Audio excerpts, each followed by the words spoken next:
ikaw ay mula sa lungsod ng Caloocan. Yes. So, sa madaling salita, hindi po kayo Taal na Pasigueño. Hindi. Kasi naman, ako kasi, if there is delay, there is corruption. Alam mo dito sa Pasig kasi, based on the data, 30% lang ang mayroong building permit. 70% wala. Kasi noon, magtayo ka ng building mo o bahay mo, hindi ka na kumukuha ng hindi na sila kumukuha ng building permit. Ang maganda ron, Luigi, alam nila nakabantay ako. Alam nila mahigpit ako. Kaya hindi sila makakaligtas. Totoo ba na ang giting ng Pasig ay hindi na same faces sa darating na 2025 elections?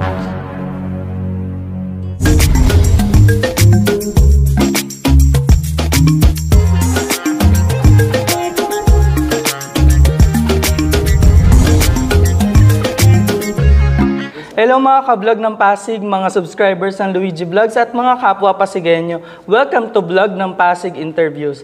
At ang mga kasama natin ngayong araw ay ang konsehal mula Distrito 2 ng Lungsod Pasig. Walang iba kundi si Councilor Noel Buboy Agustin. Magandang umaga sa iyo, Luigi, at magandang umaga maraming salamat po sa inyong followers mo, mga Pasigueño.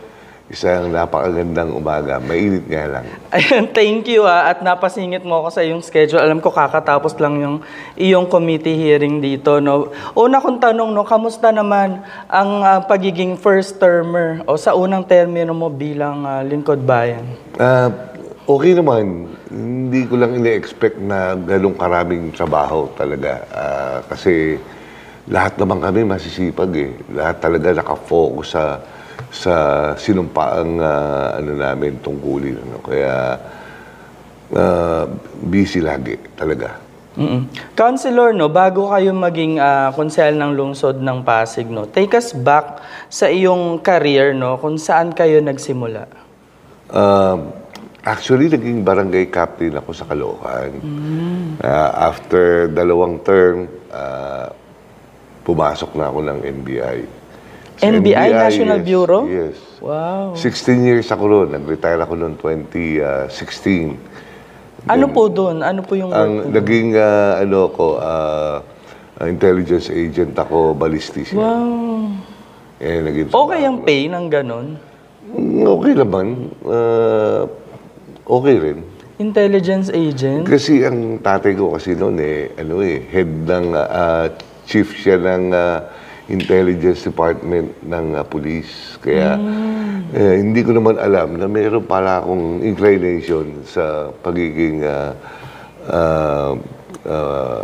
police o alagad ng batas. So marunong rin kayo mag-police kahit papano? Yes. Kaya, ayun, namana ko pala. Hindi ko alam. Sa pagiging engineer ko, meron palang talagang mamamana ka sa tatay mo. Tapos doon, pumasok na ako rito sa Naging 2019, kinuha akong consultant ni Mayor Bico. Pero consultant lang ng Office of the Building Official. And then after that, 2020, in-appoint niya na ako bilang OIC ng Office of the Building Official. Pero, si Mayor Bico kasi, at that time, ayaw niya kasi ng, magtanggal ng mga department heads. Kaya, consultant ka lang. Oh. Iba yung talagang focus ng ating mahal na mayor. Talagang napakabait, no?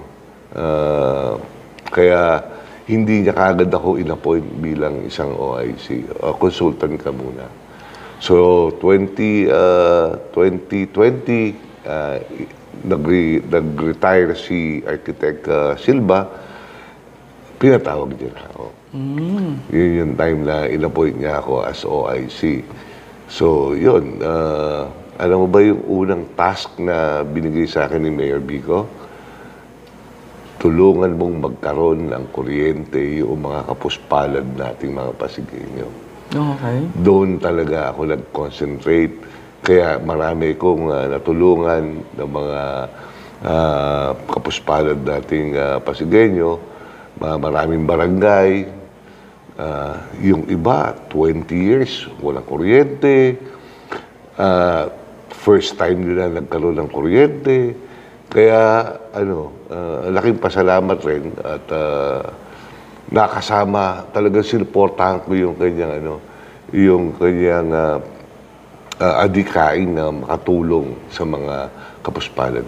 Pero Consino, kahit sabi mong trabaho mo yun, yung the fact na sinasabi mo ilang dekadang walang kuryente, merong personal rin yun? I enjoy helping people. Yun talaga naman yung ko. Kasi galing nga ako sa pagiging barangay captain. So hinahanap-hanap ko yung talagang, naging ugali ko na yan pagtulong, madali ako lapitan Tsaka pagka nilapitan mo ko, on the spot, kung kaya kong gawin yan, gagawin ko na agad, matutulungan na agad kita. Hindi yung ipagpapabukas ko pa. Hindi, on the spot, gusto ko, meron ka agad resulta. Konsi yung nabanggit nyo na napagdaanan yung career na pagiging barangay captain, NBI intelligence agent. Saan pumasok yung yun, nagpa-private ka ba? Kasi engineer ka by profession Nung pag-graduate ko kasi, nagtayo ako ng sarili kong kumpanya ng construction. Kaya lang, naging part-time ko na lang yan na pinagkakakitaan ko noong nasa MBA na ako. Namumuntata pa rin ako noon. So, sideline ko yan. Naging sideline ko yan. Okay. Konsi, na ikwento mo, ikaw ay mula sa lungsod ng Caloocan. Yes. So, sa madaling salita, hindi po kayo Taal na Pasigueño. Hindi. Pero, para pagkatiwalaan kayo ng isang Mayor Vico Soto na malinya sa pagiging konsehal, ano po ba kwento nun? Kasi, nung nasa Caloocan kasi ko, nagkaroon ako yung first baby ko, 1987, sa Caloocan, medyo talagang magulo Kaya sabi ko, teka, hindi ko palalakihin yung mga anak ko sa isang magulong lugar. So, ang hinanap ko kagad, yung Pasig. Kasi alam ko, dito, magiging maayos yung pamumuhay ng mga pamilya ko. Kaya, napunta ako ng Pasig. And that was, kung 1987, that was 37 years ago. Matagal na rin pala. Yung 37 years na yan, halos hindi man ako Taal na Pasigueño, pero yung puso ko ngayon talagang mahigit pa doon sa mga Taal na Pasigueño. Kasi yung makikita mo sa akin yung malasakit, yung pagmamahal ko sa kapwa, yung concern ko sa mga Pasigueño. Kaya yan ang ko. Hindi man ako Taal na Pasig, pero yung puso ko, Pasigueño. So, head ka na ni Mayor Vico sa Office of the Building Official. Nung mag-e-election ng 2022, paano ka nag-apply naman bilang konsehal? Nung una pa lang kasi, sabi niya sa akin, mukhang interesado kang tumakbong konsehal. Sa akin ka na. Tikit na kita, ha? Huwag ka lang lilipat sa iba. Katuwa naman. Ngayon ko lang narinig yan, Yung iba, narinig ko talaga, kahit kakilala, talaga nag-apply, 2020, nung sinabi niya sa akin yan, nun yung in-appoint niya ako na OIC. Nabalitaan ko rin na gusto mong tumakbong konsehal. Sige, dito ka muna sa akin, tulungan mo ako. So talagang tinulungan ko naman siya. At nagsilbi ako ng tapat sa bilang isang building official. Alam mo, Consino, isa yan sa hayagan naman sinasabi ni Mayor Vico Soto to. Ang opisina na yan ay medyo hindi may iwasan na meron talagang Corruption. hindi ayun, na-diretso mo. Diretso na. Okay. Pero alam mo, nung eleksyon, talagang yan na ibinibida sa'yo ni Mayor Vico Soto, no? Kasi naman, ako kasi, if there is delay, there is corruption. Hindi ako nagdi-delay. Sumusunod ako ron sa ating batas ng ARTA, yung ease of doing business. Pag sinabi ng ease of doing business, 7 days lang. Talagang 7 days ako. Despite of kulang yung staff ko, yung mga technical people ko noon, kukunti talaga eh. Talagang multitasking kami. Kaya nga ako noon, wala nga ako sekretary o Buboy, type mo to. Opo, sasagot naman si Buboy, type ko po yan. Ako rin yung sekretary, ako rin yung boss. Kaya talagang hirap rin at the time, pandemic, inabot ko yung pandemic. So, ang koleksyon, maliit eh. So, May target ako, rin, no? Oo, nag-isip ako, paano ko tataasan yung koleksyon ko. Alam mo kung saan ako bumawi? Yung mga backlog.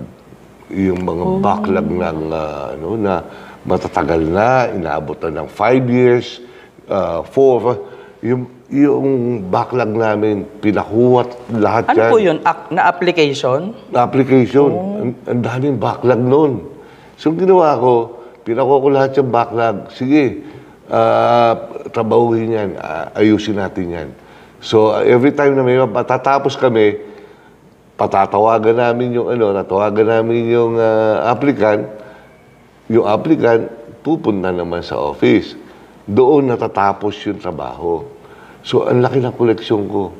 Yung 3 months pa nga lang eh, pag tinignan mo yung record, 3 months pa lang, yung unang nakaupo, 3 months siya.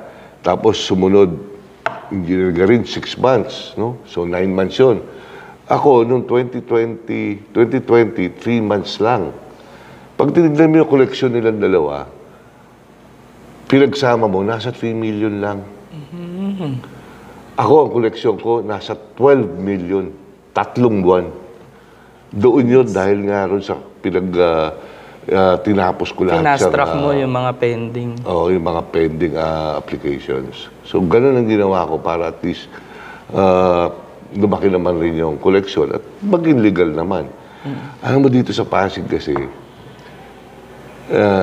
based on the data, 30% lang ang mayroong building permit. 70% wala. Kasi noon, magtayo ka ng building mo o bahay mo, hindi ka na kumukuha hindi na sila kumukuha ng building permit. Ngayon, problema sila. Ang katwiran nila noon, hindi namin alam yung batas eh. Sabi ko, hindi po pwedeng gano'n ang katwiran. Ignorancia legis, non excusat. Di ba nga? Ignorance of the law excuses no one. Pag wala kang building permit, kasi parang wala kang identity. Parang pinanganak ka na wala kang birth certificate. Punta ka sa assessor's office. Hindi man lang i-assess yung bahay mo eh. Bakit? Walang building permit eh. Kaya yun yung target natin ngayon. Councilor, kanina pa natin napapag-usapan din yung Office of the Building Official. Sa mas simpleng salita, ano ang trabaho ng Office of the Building Official? Masigurado na lahat ng mga istruktura rito na itatayo sa Pasig ay matatag, matibay at stable siya, sound siya.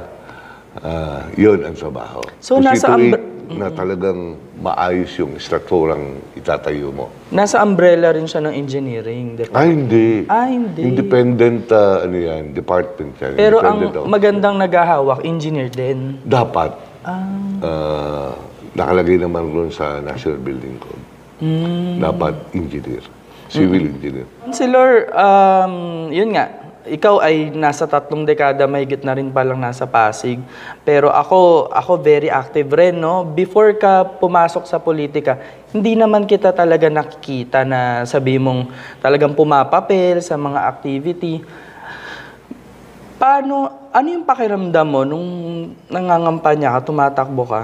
Ano yung chances na ikaw ay mapagbigyan? Napagbigyan ka na ni Mayor Vico bilang katiket niya, no? Ano yung chances na iboto ka ng tao? Ano yung nararamdaman mo? Kung sino yung ako. Kung sino yung ako, papakita ko lang, wala akong kaplastikan. Nakangiti ako. Ako naman, lagi ako nakangiti eh. Hindi naman ako sumisimangot eh. Kaya yun yung advantage ko na kung ano yung ako. Pinakita ko lang sa tao na si Buboy ito. Mabait, patulungin, maasikaso at talagang concern ako sa mga Pasigueños. Actually, nakikita ko nga yan, no? Lagi kang nakangiti. Pero minsan, may mga times dito kayo sa Sangguniang, pag may seryosong usapan, nakangiti ka pero ang lumalabas sa bibig mo talaga medyo mabibigat at seryosong mga bagay na, no? Talagang nakikita ko yung passion, kumbaga. Kasi nakikita ko, nagtatrabaho ko ng gusto eh. Gusto ko naman makita doon sa mga department heads, nagtatrabaho rin sila ng tama. At kailangan kasi mabilisan yung ano eh. If there is delay, there is corruption. Yun lagi ang nasa isip ko eh. No? Pagka nadidelay ka, may iniisip ka na eh. Kaya yun yung minsan nagagalit ako na pagsabi ko ng kung ano yung damdamin ko. Yun naman, ano lang, trabaho lang. Walang personalan to. Nagtatrabaho lang ako at gusto ko maging maayos yung patakbo doon sa opisina ninyo. Kaya naman ako nakakapag-comment ng, well, kung nasasaktan sila, pasensya na po. Pero ako, trabaho lang talaga ang gusto ko mga, maayos natin ito. Sabi nga ni Mayor Vico, 20 years kong minana itong problema na to. Huwag mong i-expect na isang snap ng finger, masosolve ko lahat ng problema. Kaya, kay Mayor Vico, grabe talaga. Talagang malaki paghanga ako sa kanya dahil sa dami ng kanyang sinosolve ng problema rito, inaayos. Pero yung management, niya, napakaganda talaga. Ang councilor, no, bilang konsehal, may mga kanya-kanya kayong komite or programa na kinakapitan. Sa inyo po ay ang akin, infrastructure at saka disaster resilience. Mag-iisang termino na rin kayo, no? Halos magtatatlong taon, no? Sa iyong committee ng infrastruktura, no? Saan ka napaproud sa nagawa nyo na? Yung pinaka-latest ko, yung CFEI. Kasi, di ba, yung mga urban poor, hindi sila apply ng kuryente sa Meralco. Kasi pagka nag-apply sila, hinahanapan sila ng titulo, proof of ownership. Wala naman talaga silang proof of ownership eh.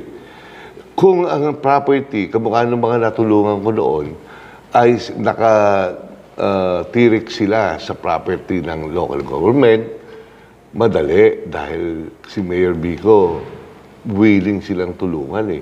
Kaya na kung private property siya, hindi ka makapagpatayo. Kaya ang ginawa natin, gumawa tayo ng ordinansa. Doon sa ordinansa, tinimbang natin ano yung karapatan ng mga kapuspalad nating mga Pasigueño. Ano yung karapatan ng may-ari. So, doon sa ordinansa ko, talagang dinamihan ko yung whereas clauses na tungkol sa karapatang pantao.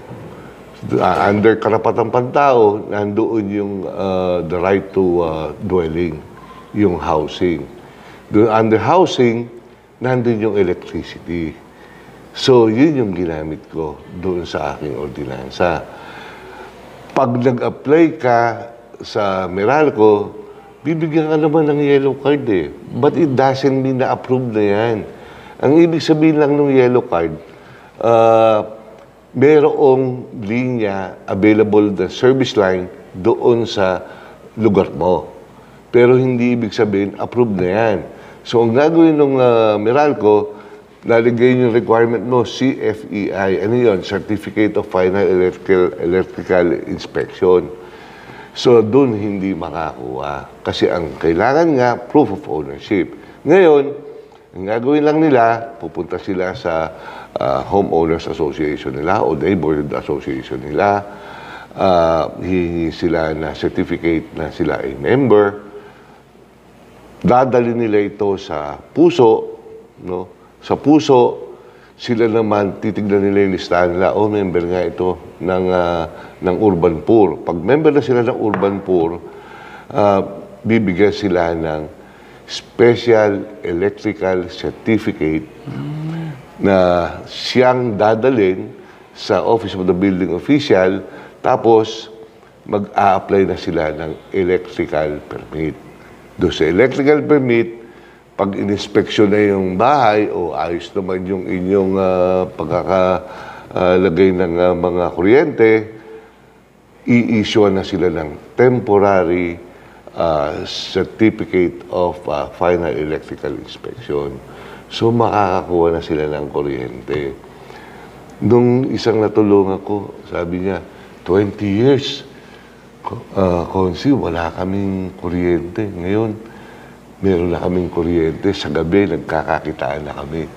Sabi nung mag-asawa. Sabi ko nung sa mag-asawa, pagdating naman ng gabi, papatayin niyo naman yung ilaw ninyo. Baka kami makakita sa inyo. Joke lang. Joke lang. Pero alam mo, Konsi, sa isang progresibong lungsod tulad ng Pasig, hindi ko maisip na meron pa palang mga walang kuryente. Ay, grabe. Ang dami. Ang dami. Tsaka minsan kasi hindi naman sa nilalata. Yung iba, pag hindi mo binigyan ng karapatan sa pagkakabit ng kontador, nagre-resort sila into tapping. Tapping. Oo. Oo, yung illegal connection. Yung illegal connection, even the submeter, bawal yan eh. Kasi yung transformer, meron lang load na kaya yan. So, kinukumpit ng Meralco, ganito yung ilalagay natin transformer dito, tapos good for 100 houses, no? Kung 100, kaya lang, nag-illegal tapping sila, nagsasubmeter sila, nag-o-overload yung transformer. Then sumasabog o nagiging cause ng pagsunog, ng sunog. Kaya, minabuti ni Mayor Vico, sabi niya, hindi, tulungan na natin yan para maiwasan na rin natin yung mga sunog-sunog na ganyan. So, yun. Yun yung pinaka magandang ordinansang maipagmamalaki ko sa mga Pasigueño. Ngayon po, mag-e-enjoy na kayo. Hurra! May ilaw na kayo. May liwanag na sa bahay ninyo. Councilor, nung sa campaign rin naman, nung pagpasok ni Mayor Vico dito sa pagiging mayor, sabi niya, hindi niya pa talaga priority ang infrastructure dahil gusto niya ayusin muna yung sistema. Right. Pero dito sa pangalawang termino, nakasama na kayo at kayo yung nag-handle ng Committee on Infrastructure, nasa na po tayo? Meron na ba tayo mga gagawin na proyekto with Mayor Vico Sotto? Meron tayong mga ginagawa at gagawin pa. Ini-improve natin yung ating flood,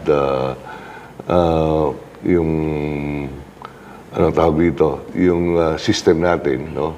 Para at least talagang hindi man natin ma-eliminate yung flooding, mabawasan. Yan yung priority ni Mayor Vico at doon sa mga housing projects para sa mga kapuspalad natin mga kasama. Mag-start na yan. So, unti-unti. Kasi minana ni Mayor Vico, yung mga proyekto na to, lahat delayed. So, hindi pa maka-move on. Ngayon lang tayo nakakakilos ng maganda talaga. Yung transition period na 3 years na nauna ni Mayor Vico, yun yung minana niyang mga delayed projects. Ngayon, ito na. Kumikilos na tayo. Alam mo, sobrang dami nag-aabang dyan sa housing na yan. Feeling ko iba naiinip na eh. Pero di ba, Konsi, dapat lang sila. Steady lang. Kasi si Mayor, hindi naman sa yung bigla-bigla na nagdidesisyon ng ganyan. Talagang pinag-aaralan Long term yan. mag-isip, no? Yes. Ganon siya mag-isip. Hindi yung naitayo lang. Kaya pag nakilala mo na si Mayor Vico, talagang wow. Ang bata, no? Pero Oo. I mean, political science graduate kasi talagang magaling naman talaga. Kaya natutuwa ako. At sabi ko noon, nung 2016, sana magkaroon tayo ng isang maayos na mamumuno dito sa Pasig. Nung nakilala ko siya noong 2018, eto na yon, sabi ko. Ito na yon. Siya na yon. Pero mo na-inspire ka sa mas bata pa sa'yo, no? I know. Talagang iba yung kanyang determinasyon na ayusin yung lungsod ng Pasig. Maraming kumukwestiyon sa kanya dati, bakit hindi nagpalit ng mga tao si Mayor? Di ba? Hindi talaga siya nagtanggal. Ayaw niya.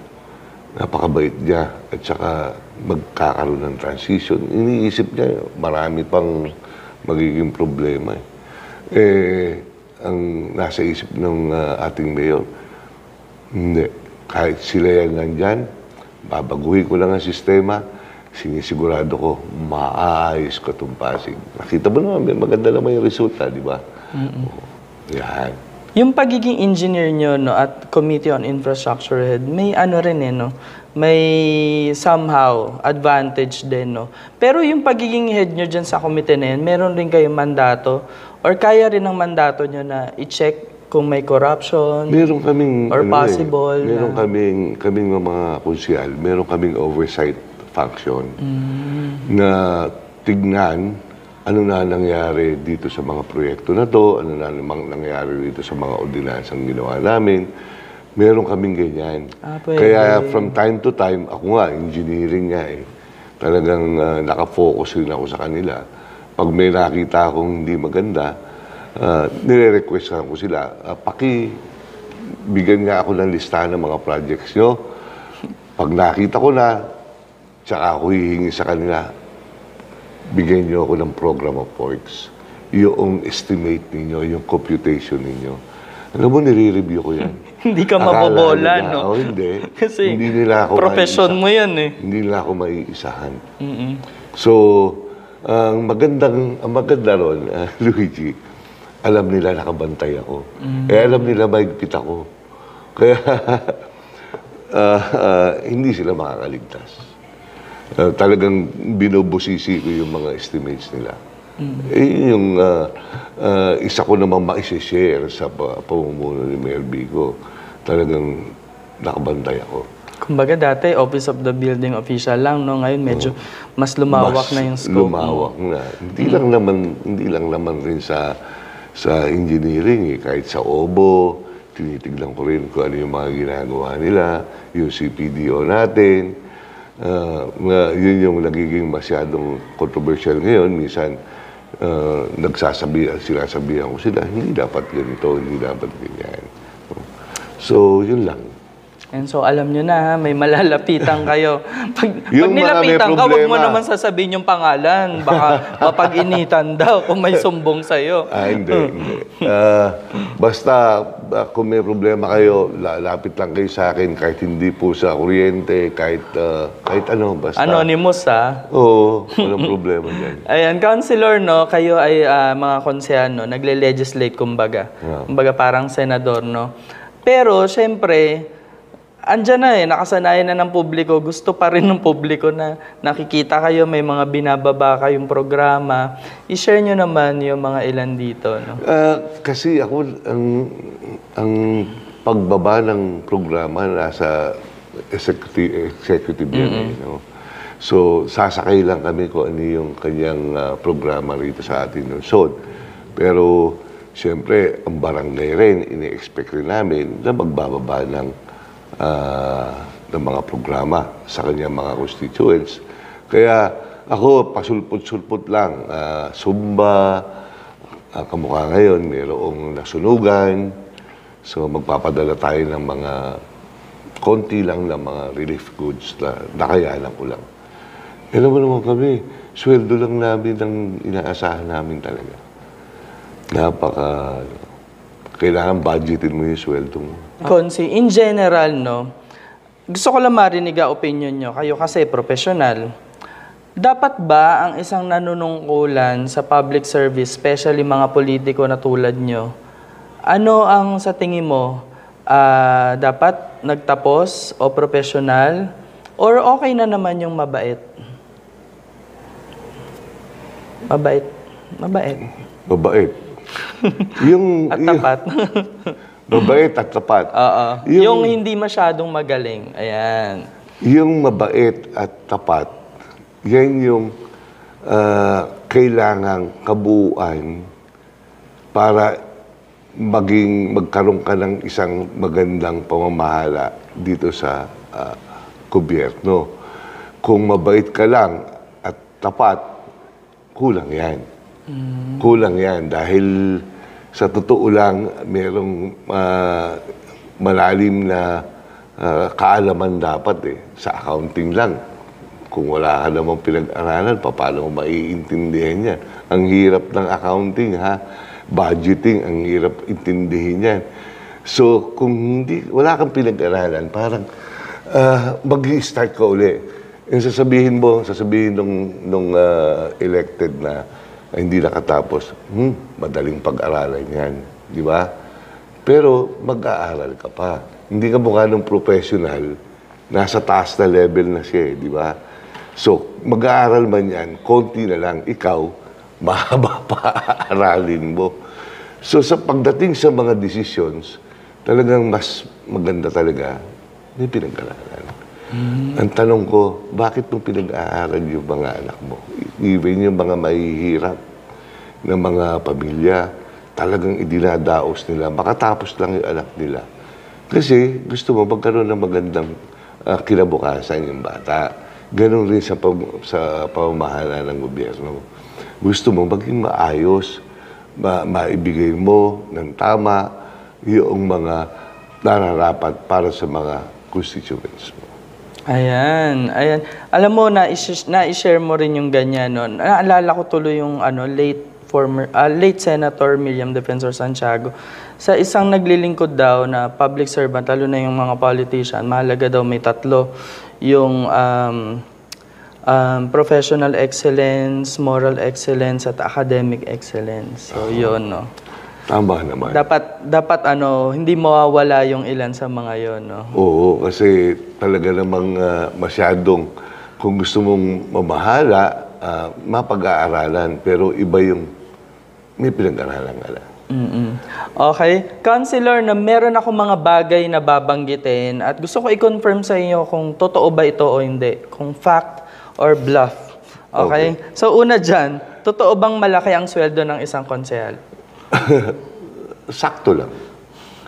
Baka Gusto sa mo akin banggitin malaki ko? na yun. Ay, sa amin talagang kulang. Kulang pa rin. Kailangan i-budget mo siya ng maayos. 6 digits. 100,000, ganon. Pero may tax yun? May Or tax wala? pa yun. So, kung i-budget mo siya, alam mo, ako, pag pinuntahan mo ko rito, talagang nangangailangan ka, hindi maring hindi ako bubunot eh. So, nagiging, ang dami yan, malaki talaga.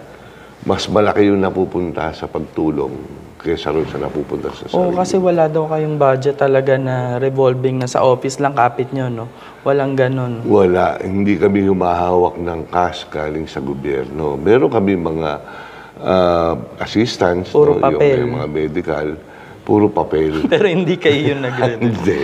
Alam mo, Consi Boboy, no? Kaya siguro rin ako naging interviewer dahil may pagka-chismoso rin po ako. Okay. May mga naririnig-rinig ako. Totoo ba na ang giting ng Pasig ay hindi na same faces sa darating na 2025 elections? Hindi ako makakasagot yan eh. Kasi nakaiba ko yan. Pero sa totoo lang, pag tinignan mo yung 11th Council, lahat kami masisipag. I mean, talagang I'm proud to be part of the 11th Council kasi lahat nagtatrabaho, lahat nakafocus doon sa kanilang sinumpaang tungkulin nila. Talaga namang wala akong nakikitang way para magbago. Of course, wala na si Cory, no? Dahil tapos na yung term niya. Nakatakto na siya. So, matitira sa amin si Consi Angelo, Consi Maru, ako, Sa Giting.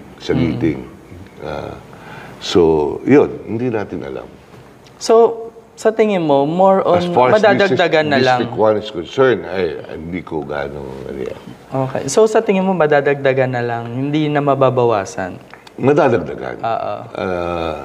Yung mababawasan, hindi ko rin alam. Depende. Wait lang, kasi nga, Depende. ano sa tingin mo, magre-reapply kayo? Kasi karamihan ng Giting nag-apply talaga, Yes. personal kay Mayor Vico. Yes. At walang kasiguraduhan yun, na kunyari, nakausap mo daw si Mayor Vico, hindi ibig sabihin nun na ikaw nakukunin niya. Marami siyang di kinuha rin na ano. Yes. Mag-a-apply pa rin. Oh, mangyayari pa rin. Mangyayari pa rin. Kailangan mag-apply ka pa rin. So, yun. Si Mayor naman, based on your performance, saka siya mag-decide. Okay. Feeling ko totoo naman to. Totoo bang nagalit kayo isang beses sa department head? Kahit di mo na pangalanan, no?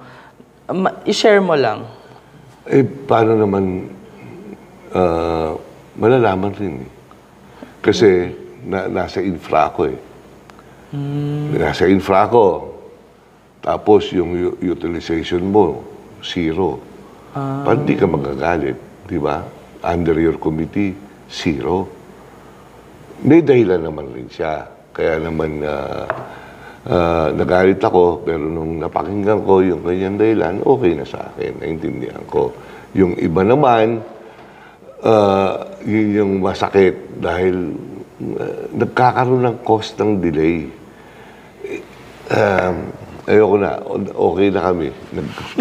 Pero again, no, sa trabaho nyo bilang konsehal, dapat ano lang, trabaho nga lang, no? Wala namang personalan. Kasi hindi ka naman namin sisitahin o hindi kita sisitahin kung maayos yung trabaho mo. Pupurihin pa kita. Okay. Pero kung nakikita ko na meron ka rin pagkukulang eh. Baka naman yung pagsita ko o yung pagsabi ko sa'yo, siguro gayon mo na lang siyang inspirasyon mo na may punto rin naman siguro si Consi Buboy. No? At ako naman, puno naman ako ng experience at wisdom. So may edad na ako eh. Makinig ka sa akin. Kasi alam ko rin yung pagkakamali mo eh. Alam ko yung solusyon. So, gano'n lang. Nabanggit niyo po yung edad. Ilang taon na nga po pala kayo? 62, magsi-63 na ako. As in, hindi ko kayo mukhang senior citizen. Bigyan ng jacket to. Yung kasha, ha? Yung Hindi nga kasya. promise, hindi kayo mukhang senior citizen. Uy, ito maganda yung Una-una, jacket hindi namin, po namumuti ang buhok nyo. Ayan. Dahil walang puputi. Hindi naman. Alright, Consi. Moving Magulo ba? forward. Magulo? Okay naman, okay. Maganda yung shine. Next, tanong to hindi bilang konsehal, bilang professional engineer, no? Hindi na ba talaga safe magstay sa Pasig City Hall? Infra-wise, ha? 2019 pa, sinabi ko na yan eh. Na talagang hindi na safe talaga rito. Dito lang, tingnan mo yung CR na yan. Yung CR na yan, sarado mo yung pinto, hindi na nasasara. Bakit? May crack doon sa takas, oh. Yung lintel beam na tinatawag. May crack na siya, kaya hindi na siya mag-fit. So, ma'am, dito pa lang mapapansin mo na yung mga pinto rito, talagang hindi na siya nasasara. Kasi nagbubukahan na rin yung mga tiles natin rito. Nabibigla ka na nga lang, biglang umaangat na eh, no? So, hindi na siya safe talaga. There was a time na sobrang nervous ko. Doon ako sa tanghala, nag-opisina. As in, no? Tsaka pag may alam ka, no? Talagang... Oo, kaya nag-stay ako ron. Siguro mga 1 week ako na nag-opisina ron. Tapos, di bale, talagang siguro ganyan. Dahil mamimiss ko naman yung mga lumalapit sa akin. So, balik na lang ako rito. Tinuro ko na lang sa kanila ano yung safe way just in case magkaroon nga ng earthquake, ano yung safe way na dadaanan mo para medyo safe ka ng konti. Ayun, isa yan, no? Yan, yung door na yan, push mo lang yan, nasa second building ka na eh. mas safe yung second building kesa rito sa original. Yung dinugtong sa likod? Yes. Mas safe yun. So ano no, kayong mga empleyado dito at mga... Pero sa July naman lilipat na. Oo, pero so ito, hopefully, we just keep on naman. praying na sana wag. So yung pagpasok niyo rin sa City Hall, ano no, ang pangit mapakinggan, may risk rin eh, pag lumindol ng sobra, yun the big one, di ba? Yes, 7.2 ang pinakamalala na mangyayari na sinasabi nga eh, maraming madidisgrasya. Ayan. So, just keep on praying na walang galon. Yun. kakatakot. Hindi, considering na ikaw may alam ka sa infra, takot ka, o what more, kami. Ang buti hindi na lang kami masyadong maalam. Alright, Consino, kahit papano, di ka na po talaga bago sa politika or sa public service, sa gobyerno, no? Kung meron kang ilang mga payo o mensahe sa mga bagong naglilingkod, especially mga kabataan, very active ang mga SK natin. Ano ito? Dapat kasi mag-focus talaga sila doon sa sinumpaan nilang tungkulin, no? Pero doon sa sinumpaang tungkulin nila, lagyan nila lang pagmamahal. Pagmamahal sa kapwa. Yun lang naman yung magiging inspirasyon mo. Sentro ka lang sa pagmamahal. Marami ka nang may isip ng mga proyekto, mga dapat mong gawin. Basta nakafocus ka, mahal mo yung mga tao. Kasi parang yun naging passion na, kumbaga, di ba? Yes. Oh, doon magbubula yung mga ideas mo. Alright, Consino, saan ka naman, may tanong ako, saan ka naiinis or nagagalit? Kahit personal or kahit work? Sa hindi mapagkatiwalaan. Sinungaling. As in, Sinungaling. I mean, ikaw ba yung tao na sabi mo na nagkamali ka, sabi mo na may ginawa ka, basta wag mo lang sabihin. Magsabi ka lang ng totoo.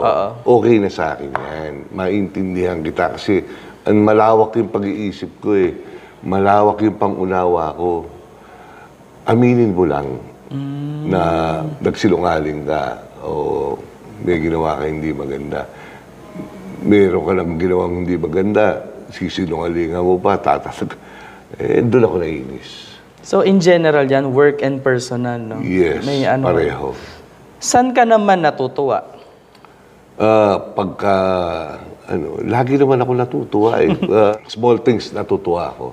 Sabi nga, nakalimutan ko yung nagsulat, what is the worst day of your life? The worst day of your life is the day you did not smile. Hindi ka tumawa. Ako lagi akong, I always look at the brighter side of life. No? Ayoko nung malungkot, ayoko nung, gusto ko lagi akong masaya. Kasi, yun naman yung talagang purpose mo, maging masaya. Sa aking panghuling katanungan, Councilor Boboy, no, mahaba pa naman yung magiging panunungkulan nyo. Meron pa kayong 2 termino. Kung pagbibigyan ulit tayo ng ating mga mamamayan dito sa Lungsod Pasig, no, ano ang pangarap mo sa Lungsod ng Pasig? Ano pa yung mga bagay na gusto mo pang ma-improve dito sa ating lungsod?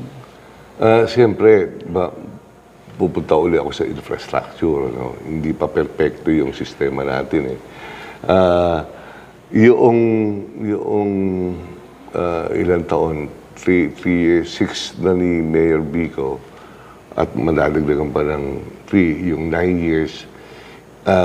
Pagka nag-long-term plan ka, talagang kulang yan eh.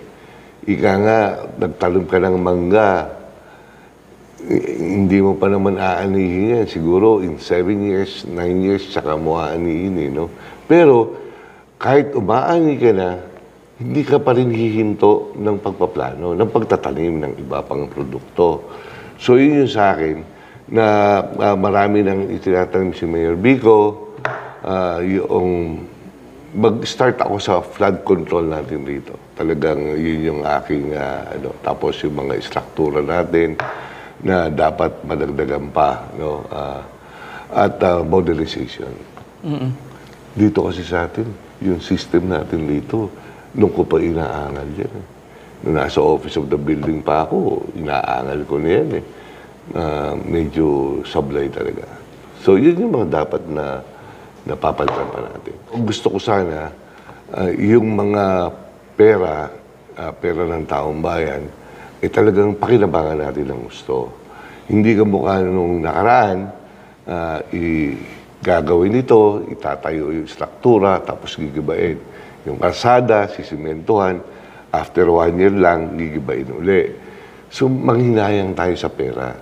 Kailangan gamitin natin to sa tamang pamamaraan at pakikinabangan, matagal na panahon na pakikinabangan ng mga Pasigueño. Yun yung dapat na mag-focus tayo ngayon doon sa mga infrastructure, tamang paggamit ng pera. Long term, no? Hindi every 3 years construct or Oo nga. sayang ang pera eh. Meron nga bagong kalsada, giniba ka agad. Anyway. Hindi, kasi yun ang nakikita ng karamihan sa gobyerno, Konsi eh. Oo nga. Hindi naman dito lang sa pero, Pasig.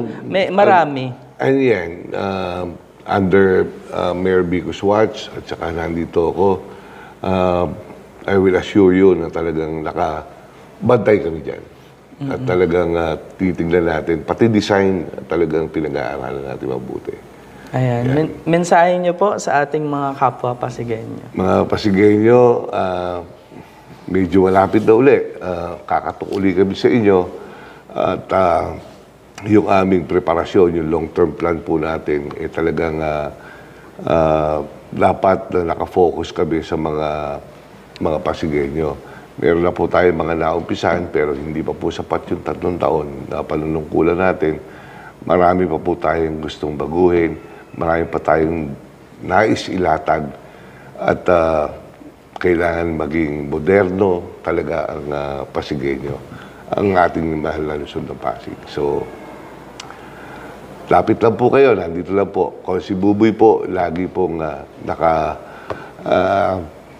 nagmamahal sa inyo. Maraming salamat po. Ayan. Parang ang bilis-bilis lang ng 3 years. Totoo lang, Konsi. Parang bitin. Oo, ang bilis. Gusto mo pang may mga proyekto ko pa na gustong gawin. Ano yan eh, pagka nagtanim ka ng proyekto, gusto mong makita yung tinanim mo kung ano na yung naging resulta. From there, iisip ka uli ng panibago, maayos to ah. Kung hindi naman maayos, bigyan mo ng solusyon. So yun yung... Katulad nga ng Pasig City Hall, sabi nga ni Mayor Vico, actually hindi na rin siya makikinabang doon pag nagawa na yung tapos na. Yes. 'Di ba? Yes. Pero kailangan niyang gawin kasi yun na nakikita niyang makakapagpaganda. Oo. Sa lungsod. Magsaserve yan sa mga Pasigueños eh. So yun. Kaya maraming salamat. Mas maraming Councilor salamat, Boboy Agustin. Luigi, at binigyan mo ako ng pagkakataon na ma-interview mo isang napakasigat na Hindi naman. vlogger Hindi. Laging karangalan, dito no? sa Pasig. Kasi ito, man of few words rin to eh. Hindi mo basta-basta. Hindi ka nga mahilig magpa-front. Kaya hinagila pa talaga kita na talagang nagpa-schedule ako sa'yo ng interviewing ito para mas ma-share mo naman sa ating mga kababayan. Maraming salamat, Councilor. Ang pasasalamat sa akin. Maraming salamat sa iyo, Luigi. At mabuhay ka. Thank you. Thank you.